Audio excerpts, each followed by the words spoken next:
Ladies and gentlemen, Mr. State Secretary, President of the Hungarian Bar Association, President of the Budapest Bar Association, President of AIJA, colleagues, and AIJA friends.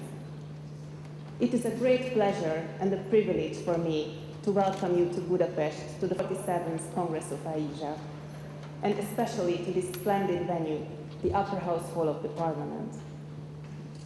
Nous sommes honorés d'être les hôtes du tout premier congrès de l'AIJA tenu en Europe centrale de l'Est, particulièrement parce qu'il se déroule juste lors du 20e anniversaire de la tombée du rideau de fer qui a eu lieu lors de l'été 1989.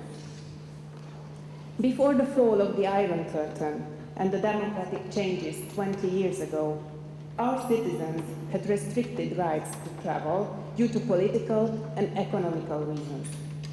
The Cadre system of so-called goulash communism introduced some consumerism and market socialism. Dès 1975, la Hongrie était de plusieurs années en avance sur les autres pays du bloc soviétique par son standing de vie, sa liberté de mouvement et possibilité de critiquer le gouvernement. Hungarians were able to travel freely within the Soviet bloc countries, and once every 2 years, our parents' generation was able to buy hard currency to travel to Western or capitalist countries. Les gens avaient peu d'argent, donc 90% des voyages à l'étranger avaient pour destination les autres pays socialistes.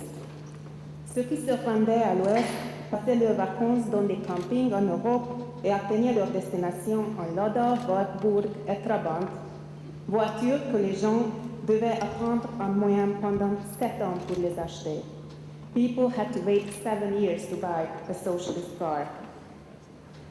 Although I was only 15 in 1989 and had lived the majority of my life in democracy and freedom, I still cannot help but be astonished and appreciate each and every opportunity to travel abroad or welcome foreigners to Hungary. Most of you may take the freedom to travel and nourish international relationships as a given. Against my background, you may understand why I am so very delighted and touched that so many came to join us for the Congress. Le fait que vous êtes ici, et cela, malgré la crise économique mondiale, nous rend particulièrement honorés. Certains même sont ici sans le support financier de leur cabinet, cela à cause des restrictions budgétaires pesant sur les conférences et les formations. Going back to 1989, let me tell you 2 stories of the communist times which reflect the controversy of the era we lived in and the one in which we one day hoped to live. Before the Second World War, my grandparents used to play a board game called Kapitali, which is the Hungarian version of Monopoly, the most commercially successful board game in United States history, named after the economic concept of monopoly. Les joueurs de Kapitali ou de Monopoly sont des citoyens qui concourent pour acheter et posséder le plus de propriétés possible afin de construire des bâtiments et des hôtels et de pouvoir ainsi assurer un courant constant de revenus passifs et devenir riches. Pour atteindre ce but, les joueurs doivent coopérer et négocier entre eux. Kapitali was of course banned in Hungary when the communists came into power after the Second World War, and soon the game of the dictatorial Rákosi era was born, the game called Fulfill the 5-Year Plan. Players were socialist countries that played without money.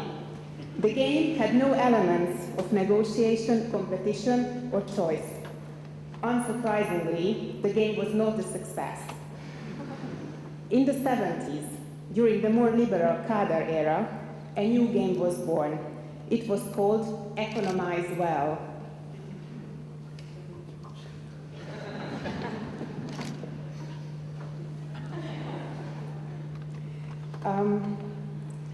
In this game, the player was a family willing to have its own home. The value was no longer the communist community alone, but the individual got back the right to its personal growth and prosperity. Players won by being the first to get and furnish a 2-bedroom apartment and still have savings in the bank.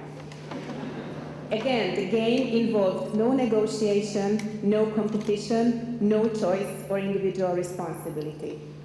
The players were merely playing side by side against time and the central bank, but not against or with each other.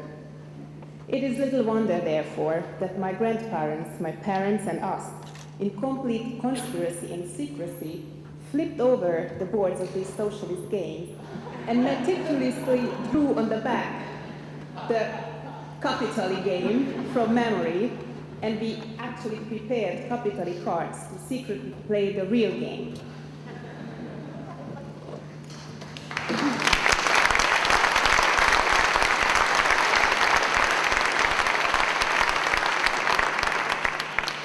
Les finances n'ont pas une grande influence sur les jeux uniquement, mais aussi en politique, ce qui nous ramène au changement de 1989.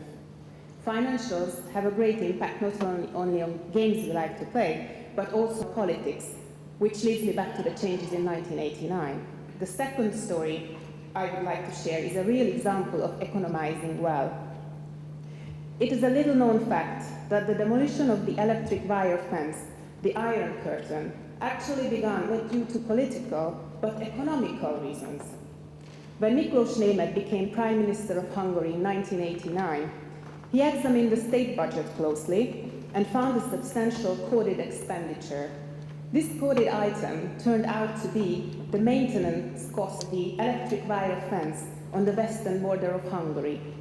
This was extremely costly, so he decided to eliminate it. Later that summer, Hungary officially broke through the wire fence. Cela a libéré une vague d'amont de l'Est passant les vacances en Hongrie vers l'Ouest et l'ouverture en a attiré encore plusieurs milliers. From this point on, the collapse of the communist regimes around the region was unstoppable. Economize Well became a popular retro game, and ever since we've been able to freely play Capitali or Monopoly on our own boards and in real life.